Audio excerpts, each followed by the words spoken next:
kepikiran nggak sih, gimana ceritanya sebuah ekonomi yang lagi jaya-jayanya, tiba-tiba bisa kehilangan kapitalisasi pasar lebih dari 4.000 triliun rupiah cuma dalam hitungan 4 bulan? Yap, 4.257 triliun rupiah. Angka yang luar biasa gede kan? Ini tuh bukan cuma sekedar statistik di atas kertas ya, tapi ini benar-benar kekayaan real yang menguap gitu aja. Nah, di sesi penjelasan kita kali ini kita bakal mengurai apa yang sebenarnya terjadi. Kita bongkar habis-habisan fenomena badai sempurna yang memicu kehancuran masif pasar saham Indonesia di bulan April 2026. Ini adalah cerita nyata tentang efek domino dari guncangan global, krisis kepercayaan di dalam negeri, dan sebuah paradoks ekonomi yang sempat bikin banyak analis garuk-garuk kepala. Hari ini kita bakal jadi detektif keuangan dan ngelewatin 5 poin utama, mulai dari krisis April 2026, guncangan global yang menghantam kita, krisis kepercayaan pasar, paradoks fundamental yang terjadi, sampai prediksi apa yang bakal terjadi selanjutnya. Yuk, kita mulai. Bagian pertama, krisis April 2026. Kita buka bab ini dengan ngelihat langsung data mentah di penutupan April 2026 yang bikin shock.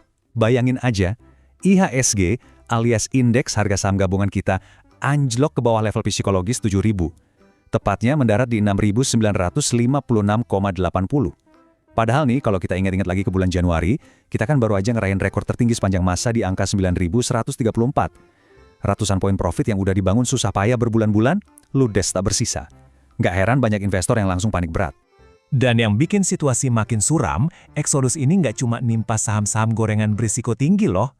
Yang dihajar habis-habisan justru saham-saham blue chip perbankan yang jadi fondasi pasar kita. Investor asing jualan saham BCA sampai 3,5 triliun lebih.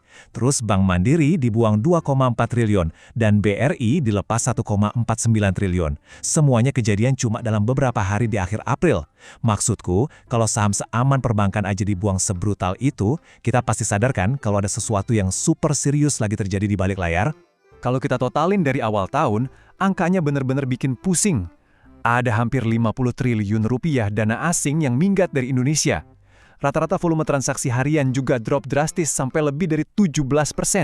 Pasar yang tadinya ramai banget, tiba-tiba jadi sepi karena institusi raksasa pada milih buat ngamanin aset mereka. Jadi jelas ya, kita ini lagi ngadepin eksodus struktural yang sangat masif, bukan cuma sekedar koreksi pasar biasa yang numpang lewat. Lanjut ke bagian kedua, guncangan global. Pertanyaannya sekarang, kenapa duit puluhan triliun ini bisa kabur secepat itu?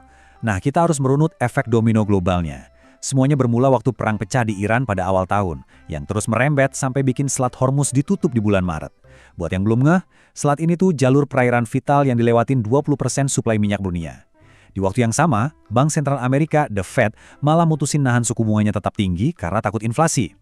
Kombinasi maut dari krisis energi sama kebijakan ketat Amerika ini langsung ngehajar nilai tukar rupiah kita sampai terpuruk ke 17.390 per dolar AS di akhir April. Dalam dunia ekonomi, kejadian kayak gini disebut sebagai risiko eksogen. Sederhananya, ini tuh risiko kejutan dari luar yang benar-benar di luar kendali kita.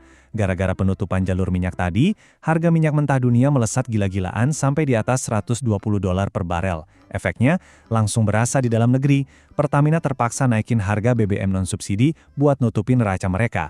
Akibatnya kerasa kemana-mana, biaya logistik perusahaan bengkak, dan pelan-pelan daya beli masyarakat kita mulai tercekik karena harga barang-barang pada naik. Kita masuk ke bagian ketiga, krisis kepercayaan pasar. Sayangnya, guncangan global aja nggak cukup buat jelasin kenapa jatuhnya bursa kita separah ini. Apalagi negara tetangga kayak Singapura tuh indeksnya malah positif di waktu yang sama. Jadi, akar masalahnya emang ada di kandang kita sendiri. MSCI, lembaga pemeringkat global yang jadi patokan investor dunia, secara esensial mencabut lencana kepercayaan pasar Indonesia. Mereka nemuin banyak masalah struktural. Mulai dari kurangnya transparansi soal siapa pemilik asli sebuah saham, kode broker yang disembunyiin, sampai mekanisme fall call auction yang dianggap gelap. Buat investor, sistem ini kerasa kayak disuruh beli kucing dalam karung, karena mereka nggak bisa lihat antrean harga secara real time pas pasar dibuka. Impact dari teguran MSCI ini terbukti sangat destruktif. Pas MSCI ngeberlakuin pembekuan sementara atau interim freeze pada saham-saham Indonesia, investor asing seketika panik dan langsung narik dana 10,8 triliun rupiah cuma dalam waktu 2 hari di akhir Januari. Puncaknya, yang bikin seluruh bursa makin kacau adalah mundurnya para petinggi Bursa Efek Indonesia dan OJK secara massal pada tanggal 30 Januari. Bayangin aja, pasar lagi butuh arahan, pemimpinnya malah pada mundur.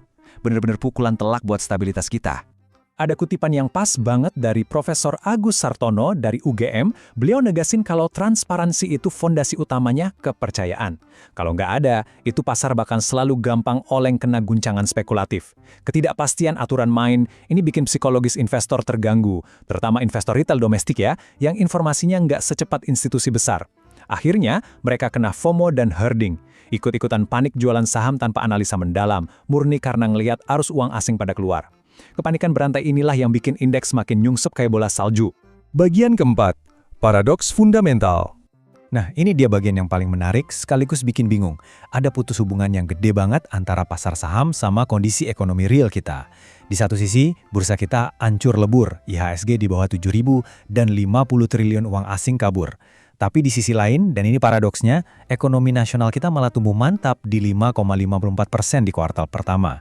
Ingat saham bank gede yang dibuang asing tadi? Secara fundamental, Bank BRI justru nyetak laba bersih jumbo sampai 15,5 triliun rupiah dengan pertumbuhan 2 digit. Bisnis realnya jalan lancar, bank cuan banyak, tapi harga sahamnya malah berdarah-darah seolah-olah perusahaannya mau bangkrut. Masuk akal nggak tuh?